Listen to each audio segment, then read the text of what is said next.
Olá, camaradas, sejam bem-vindos a mais um vídeo do canal. Hoje estamos com o João Dória no ponto de partida, né? O título do vídeo é O Bolsonarismo está no fim. Será mesmo? Vamos estar descobrindo agora. Jair Bolsonaro, entre aspas. O Brasil está fazendo uma coisa terrível em seu tratamento do ex-presidente Jair Bolsonaro. Isso ele escreveu na Truth Social, aquela rede social que só ele e os aloprados da direita usam. Ainda entre aspas, tenho assistido, assim como o mundo, como eles não fizeram nada além de persegui-lo dia após dia, noite após noite, mês... E é um tadinho, né? Coitadinho do Bolsonaro. O Bolsonaro é um perseguido político, né? Não houve tentativa de golpe de Estado, não ficou 4 anos instigando a sua própria militância bolsonarista, sua militância fascista, a pedir o golpe militar, né? Golpe de Estado. Isso não aconteceu.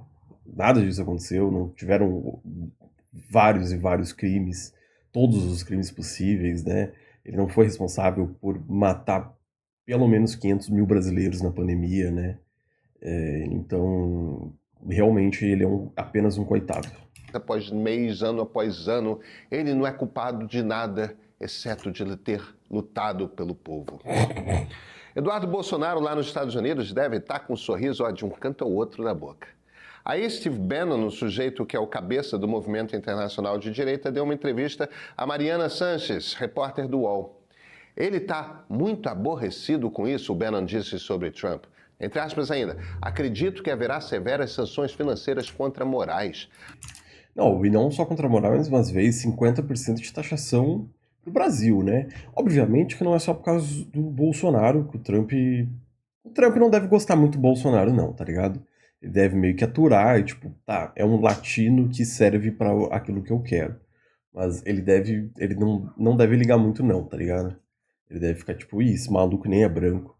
Esse maluco é lá do Brasil. Ele acha que ele é branco, mas ele é latino. Mas a taxação veio, né? Agora o Xandão, né? O Alexandre de Moraes, eu acho que ele vai ser citado num processo, inclusive, lá dos Estados Unidos. Mas, tipo, tá aí. Assim, vão fazer o que contra ele, tá ligado? Não tem o que fazer. Há dezenas de pessoas trabalhando nisso, tanto no Executivo quanto no Congresso, e veremos o resultado em algumas semanas. Fecha as aspas de Steve Bannon. Pode ser mesmo que sanções venham contra o ministro Alexandre de Moraes. Mas deixa eu compartilhar uma impressão minha com vocês. Talvez, o bolsonarismo esteja caminhando para o fim. Vejam. Pô, eu acho que não, cara. Eu acho que não. Eu acho que o Bolsonaro, especificamente o Bolsonaro, está caminhando para o fim. Mas o bolsonarismo, eu acho que não. Tem muitas faces, tem muitas faces. O bolsonarismo, que é o fascismo brasileiro do século XXI, ele é tipo uma hidra, assim, né? Que tem várias cabeças, assim. A cabeça principal, a do meio, era do Bolsonaro. Só que essa já foi cortada. E só que quando corta a cabeça da hidra, nasce duas no lugar, entendeu? Então foi nascendo mais e mais e mais, e aí a gente tem o Tarcísio, a gente tem os filhos do Bolsonaro, a gente tem a Michele, a gente tem o Zema, a gente tem o Nicolas, e assim, o Caiado, enfim, bolsonarista não é algo que está em falta, infelizmente, ainda mais na Câmara dos Deputados e no Senado, assim, tá repleto. E, inclusive, né, dizem alguns analistas que ano que vem não é a presidência que os bolsonaristas querem, né? É o Senado. Não sei, eu acho que eles vão querer a presidência também, mas talvez realmente essa briga pelo Senado eles estejam querendo entrar com força, sim, né? Até porque tendo maioria no Senado, ou tendo uma boa parte do Senado, pelo menos, né? E tendo uma boa parte da Câmara, eles conseguem fazer o que eles estão querendo fazer há muito tempo, que é conseguir atacar o STF, que é conseguir fazer impeachment de ministro do STF. E o Senado, ele é fundamental para que isso aconteça. Uma afirmação forte dessas não é óbvia. A Forte. É uma afirmação forte, realmente. pesquisa Atlas Intel que saiu ontem diz outra coisa. Diz que se fosse candidato, Jair Bolsonaro seria eleito no segundo turno contra Lula. Bolsonaro teria 48,6% contra 47,8% de Lula. Está apertadíssimo, dentro da margem de erro, mas em essência desenha o mesmo cenário de 2022, né? Aquela eleição que quem ganha, ganha por um fio de cabelo. Segundo a mesma pesquisa, Lula venceria Tarcísio por menos de 1 ponto percentual, venceria Michele por meio ponto, ou seja, essencialmente o mesmo cenário. Lula empata com Bolsonaro, empata com Tarcísio, empata com Michele. Ratinho, Júnior, Caiado, Romeu Zema e Eduardo Leite dão para Lula vitórias tranquilas. Quer dizer, é isso. Segundo essa pesquisa, Bolsonaro está firme e forte. Mas o problema é o seguinte: Bolsonaro não vai participar da eleição. Na verdade, é razoável crer que Bolsonaro já vai estar preso por tentativa de golpe de Estado. Amém, amém. Deveria estar preso. E deveria estar preso por causa dos crimes da pandemia, cara. É isso que eu fico mais puto. Que ele vai ser preso por causa de cartão de vacina falsificado. Ele vai ser preso por minuta do golpe. Ele tinha que ser preso mesmo. Mas pelo maior crime que ele cometeu, que foi matar 700 mil brasileiros, e por esse crime ele não foi preso, ele não vai ser preso, ele não vai ser condenado. E isso é um dos maiores erros da sociedade brasileira, não só da justiça. Mas, assim, esse cara, o Bolsonaro e todos os generais tinham que ir tudo preso. Tinha que já tá preso já. Ainda esse ano. Vocês devem lembrar o que aconteceu com o Fernando Collor de Mello agora. Foi preso, deu umas desculpas meio esfarrapadas relacionadas à saúde e lhe foi permitida prisão domiciliar. Bem, Bolsonaro tem problemas reais de saúde. A facada fez um estrago. Tem. Por isso que eu afirmo, eu já digo um tempo, que eu vou ficar muito feliz quando o Bolsonaro for efetivamente condenado. Só que ele dificilmente vai ir preso no regime fechado, né? Dificilmente ele vai ir para penitenciária e vai ficar lá por causa das questões deles de saúde, assim, por causa da facada, né? A facada realmente causou problemas para ele posterior que ele tá sofrendo até agora. Em seguida ele faz cirurgia, ele tá sempre, enfim, né, com a bolsinha de cocô aqui na barriga. Enfim, tudo isso, ele tá sofrendo em vida o que ele vai levar uma eternidade para pagar, né? Mas já começou a sofrer agora já. Mas é isso, Bolsonaro dificilmente não vai para prisão domiciliar, né? Por causa do estado de saúde dele. Dificilmente ele vai para cadeia. Ele provavelmente vai ficar em casa com tornozeleira. Grande e certamente lhe custou. O que já é uma grande humilhação para esse corno. O que é uma grande humilhação para ele. Se ele ficar completamente humilhado, tendo que ficar dentro de casa, com tornozeleira eletrônica, sem poder viajar, tendo que ir no fórum todo mês para dar justificativa do que está fazendo, vai ser isso já vai lavar um pouco minha alma. Mas eu queria que ele tivesse de macacãozinho dentro da cadeia. Alguns anos de vida ali na ponta final, ou seja, quando for preso, deve ir para prisão domiciliar. Mas prisão domiciliar não é Bolsonaro em casa reclamando de tudo. Ele não pode receber visitas sem permissão da justiça, não pode se manifestar pela internet. Bolsonaro vai desaparecer do mapa. Quando o período eleitoral esquentar, Jair Messias Bolsonaro estará calado faz pelo menos 6 meses, possivelmente bem mais. Todo mundo que está jogando xadrez político nesse momento sabe disso. Então isso quer dizer que Jair Bolsonaro acabou? Calma. Não, calma. Uma coisa é uma coisa, outra coisa é outra coisa. Precisar levar alguns pontos em consideração. Primeiro, Donald Trump. O quanto Donald Trump pode se envolver com esse tema? O quanto Trump pode bater no bumbo de Bolsonaro? É importante porque Trump é alguém com poder de manter o nome de Bolsonaro vivo. Aí, em segundo, tem Tarcísio, Michele e Eduardo. Quem é o candidato a quê? Em sendo candidato, quem terá que tipo de compromisso com Jair? Assim, vamos fazer nossas apostas. Façam suas apostas aí nos comentários do vídeo. Eduardo, Tarcísio e Michele. Qual cargo vocês acham que eles vão? Ó, eu acho que se o Eduardo voltar para o Brasil, que eu não sei se ele vai querer voltar, porque ele está com medinho de presos também, o Eduardo vai para senador pelo estado de Santa Catarina ou São Paulo, um dos dois, mas ele vai a senador. A Michelle, eu acho que deputada federal, ou senadora também, e o Tarcísio presidente. Ou Tarcísio reeleição para governo de São Paulo e a Michelle para presidente. E o Eduardo, não, eu dificilmente acho que ele vai para presidente. Dificilmente, eu acho que não. Eu sinceramente acho que ele deve ter. Sinceramente, acho que ele deve ter menos aceitação do que o pai dele, por algum motivo. Não sei, é uma impressão que eu tenho, não é baseado em dados nem em fatos, é só impressão, então não sei. Mas essa é a minha aposta. Essa é a minha aposta, façam vocês aí embaixo, por favor. Aí, em terceiro, vejam bem, da esquerda.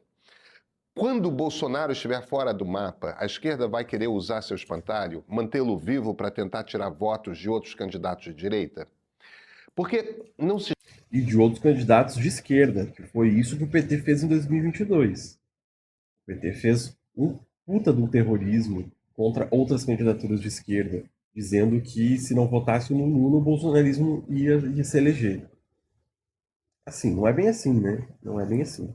esqueçam de uma coisa: pesquisas eleitorais a 1 ano e meio da eleição tratam essencialmente de recall. Medem quais nomes vão ser lembrados. Isso é útil para saber de que nível um candidato parte para concorrer a uma eleição. É inútil para quem é lembrado e não vai concorrer. Então vem comigo, vamos analisar. Eu sou Pedro Dória, editor do Meio. Mas rapidinho só, 2 segundos do outro assunto antes da gente voltar. Nós não estamos conversando sobre Israel e Palestina. Nos dividimos em grupos, cada um do seu lado xingando o outro. Pois é, é sempre assim nas redes sociais. Usamos palavras fortes, tratamos do outro lado com o que não gostamos, com a pior gente que existe, e às vezes fazemos parecer que esse conflito nasceu no 7 de outubro de 2023, ou então em 1967, ou mesmo em 1948. É muito mais antigo do que isso. Eu tive por 10 dias em Israel em fevereiro desse ano. Conversei com políticos árabes e com políticos judeus, com ativistas árabes, com ativistas judeus, com muita gente nas ruas. Fui do norte ao sul do país. Ao voltar para o Brasil, mergulhei nos livros. O resultado desse trabalho ficou pronto agora. No próximo dia 10 de julho, estreiam no streaming do Meio 3 episódios especiais do Ponto de Partida da série. Vai estar lá a história e também a política. No todo, no conjunto, os 3 filmes são um clamor pela paz, uma defesa da solução de 2 estados, um para cada povo. Não existe solução de dois estados, cara. Isso é o maior, é a maior idealização que existe da política mundial, é a solução de dois estados. Não tem como ter uma solução de dois estados, porque Israel nunca vai querer dois estados. Israel nunca vai querer o Estado palestino. Até porque para ver um Estado palestino, Israel ia ter que devolver as terras que roubou dos palestinos. E Israel não vai fazer isso, porque Israel é um país colonialista. Você já viu algum país colonialista sair do país do qual ele coloniza de bom grado, fazendo acordo? Ou todos eles foram expulsos pelas armas, por revolução, né? Pela porrada mesmo, pela força? Então é isso, né? Não tem solução de dois estados, infelizmente. Não há outra solução que não essa. E olha, Há, há uma outra solução, que é a dissolução do Estado de Israel. Pronto. Solução do Estado de Israel, construção de um Estado palestino, e que esse Estado palestino será um Estado, diferentemente de Israel, que é um Estado étnico, né, que é um etno-Estado, que é um Estado onde existem cidadãos de primeira classe e de segunda classe na legislação, né, que árabe é de segunda classe. Na Palestina, como acontecia antigamente, antes da criação do Estado de Israel naquela região, árabes, né, palestinos e judeus conviviam pacificamente, né, eram vizinhos, eram amigos, compartilhavam a sociedade. Né, mas o sionismo, infelizmente, essa praga do sionismo não mais permite que isso aconteça, né, porque tem esse plano colonialista realmente de tomar todas as terras de Gaza, né, dos palestinos para si. só para sublinhar, 10 de julho, ou seja, amanhã, quinta-feira. Você quer entender o que acontece naquele canto do mundo numa versão sem heróis e vilões? Assina o Meio Premium, baixa o nosso app. Amanhã na sua televisão, no seu celular. Tá bom. Donald Trump. Tá, Nada. peraí. Tô muito à frente. O que Lula tem a ver com a queixa de Donald Trump? Nada. O presidente brasileiro não tinha que dar qualquer resposta. O judiciário é um poder independente, é ele que vai tomar decisões sobre Bolsonaro. Lula não dá pitaco no assunto. Não só o judiciário ele é independente, como o Brasil, supostamente, é um país soberano. Ou seja, o que significa? Significa que tudo que acontece dentro dos limites geográficos do que a gente convencionou a chamar de Brasil, é o Estado brasileiro que vai decidir como as coisas vão acontecer. Né? Ou seja, aquilo que for julgado pelo Tribunal de Justiça dos Estados, né, ou por um Tribunal Regional Federal, ou pelo Superior Tribunal de Justiça, o STJ, ou pelo STF, que é o Supremo Tribunal Federal, o que for julgado por qualquer instância do judiciário brasileiro só diz respeito ao Brasil. Né? De forma geral, assim, vai ter, né, alguma coisa ou outra, vai ter direito internacional, esse tipo de coisa, mas, de modo geral, quem decide, né, quem manda dentro do Brasil é o Estado brasileiro, entendeu? Não tem que ter outros estados, não tem que ter os Estados Unidos dando pitaco sobre processo criminal que ocorre dentro do Brasil, porque isso compete apenas ao judiciário do país dar pitaco, né? Não é com ele. Não é com ele se Bolsonaro for considerado inocente, não é com ele se Bolsonaro for considerado culpado. Vi muita gente preocupada com o envolvimento de Steve Bannon. Isso não quer dizer muito não, tá? Donald Trump tem uma base grande e em conflito constante. Tem um grupo populista de um lado que o Bannon representa. É a turma pró-tarifas que deseja os Estados Unidos fechados para dentro, sem guerras no exterior. Então, eles estão em oposição constante com os libertários, como Elon Musk, que querem livre comércio, imigrantes qualificados. Mais ou menos, mais ou menos. Livre comércio é muito forte, né, para alguém que quer, que não só quer, como conseguiu que os Estados Unidos fizesse a taxação nos carros da BYD em 100%. Né? O Musk conseguiu isso com o Trump. Por quê? Porque os carros da BYD são muito melhores, né, do que os dele, da Tesla, que explodem. Então, é muito forte falar que ele é a favor do livre comércio, né? Calma lá, liberal. Calma lá, meu amigo liberal, calma lá. Há também a turma religiosa ultraconservadora, como há os falcões neoconservadores no Senado e no Departamento de Estado, que tiveram sua grande vitória no ataque ao Irã. Esses grupos às vezes estão em trégua, às vezes estão em conflito entre si, e todos disputam a atenção de Donald Trump. Porque a atenção e Trump são um problema, tá?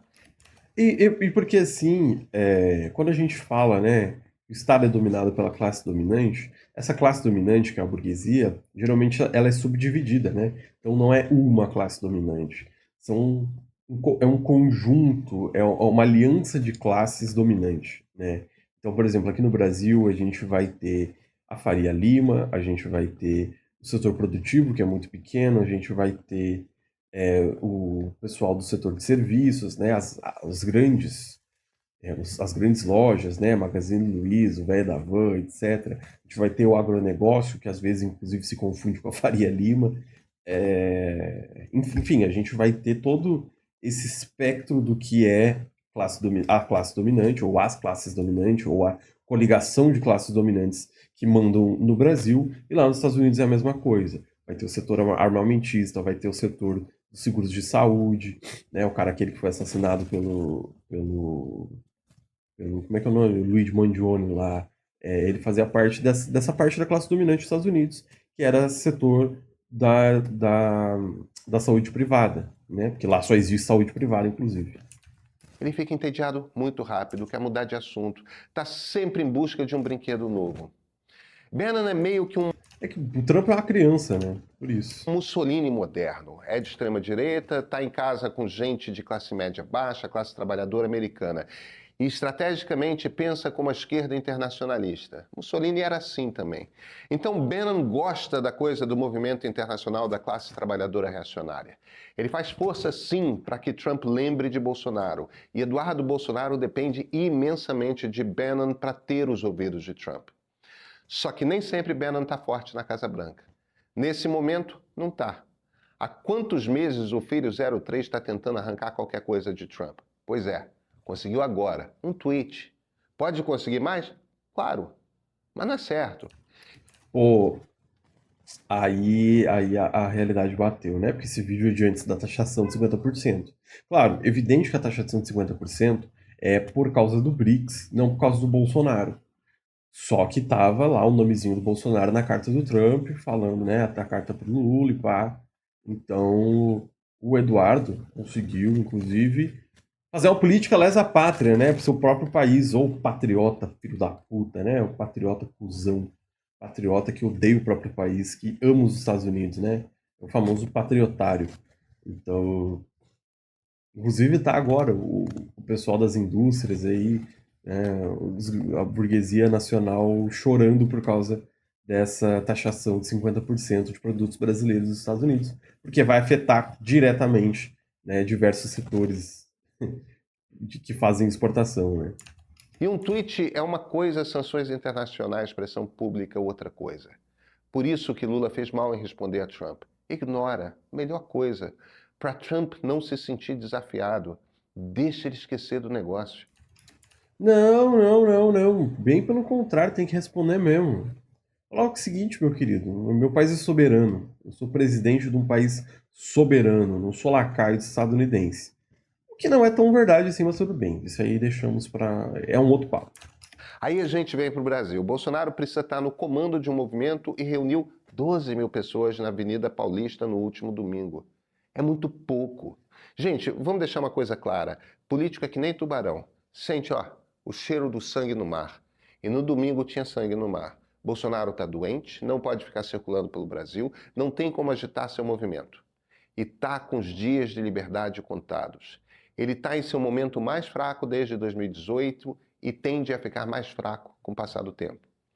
Por que, nesse momento, todos os filhos do ex-presidente estão reclamando de Nicolas Ferreira no PL? Crise de ciúmes? Também.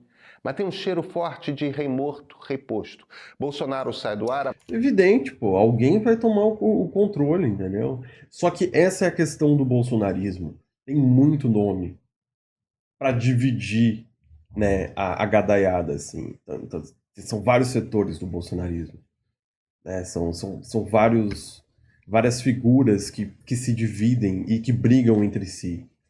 Então, o grande perigo do Bolsonaro é isso, né? Ele junta todos em volta dele. Já esses outros que brigam entre si, né? Que tem ciúmes, por exemplo, tá a parte do bolsonarismo que critica seguidamente o Tarcísio, porque o Tarcísio não tem uma posição clara contra o STF. Ele não faz essa oposição ao STF de forma clara, né? De forma contundente, como os bolsonaristas queriam que ele fizesse. Tanto é que nessa manifestação de domingo que o Pedro Doria está falando, o Tarcísio não falou contra o STF, ele falou contra o Lula, né? Ele falou contra o PT, mas ele não falou contra o STF. Marca com seu sobrenome se enfraquece, vai ter uma guerra civil dentro da direita. Vai ter gente puxando para um lado, vai ter gente puxando para o outro. Nicolas, obviamente, é um potencial herdeiro. E todo mundo em Brasília já percebeu. Então, quem é que pode manter o movimento bolsonarista vivo? Bem, por paradoxal que pareça, a esquerda. Se a esquerda for para a campanha presidencial dizendo que todo mundo é Bolsonaro, não é só que a estratégia é ruim. O eleitor que vai fazer o julgamento dele se um candidato tem jeito de Bolsonaro ou se não tem. A estratégia é tentadora porque anima muito, mas muito a militância da esquerda, principalmente nas redes sociais. Mas não traz eleitor novo. Além disso, faz outra coisa, mantém o bolsonarismo com o discurso de que a direita de verdade é ele, a única oposição possível à esquerda é seu movimento. O melhor para o Brasil hoje é deixar esse pesadelo morrer. Não incita Trump a falar do assunto, não dá ouvidos para a turma berrando no Twitter, deixa a coisa ir embora. Deixa o movimento morrer assim, lentamente, em silêncio, esquecido por todos. A gente merece isso. Olha, vai ser... Eu discordo, eu não acho que isso vai acontecer, e eu não acho que a gente deveria deixar isso acontecer, no sentido de o que eu tô querendo dizer com isso. Eu não acho que seria saudável para o Brasil, especificamente porque nós nunca tivemos justiça de transição, né? Saindo da ditadura, vindo para a democracia burguesa, a gente não teve justiça de transição, né? Os torturadores não foram presos, os generais ditadores não foram presos, né? Os criminosos do Estado não foram presos. A gente não teve nenhum tipo de justiça, né? Nem reparação nesse sentido. E agora vai ser a mesma coisa, entendeu? Se a gente deixar morrer, as pessoas vão esquecer.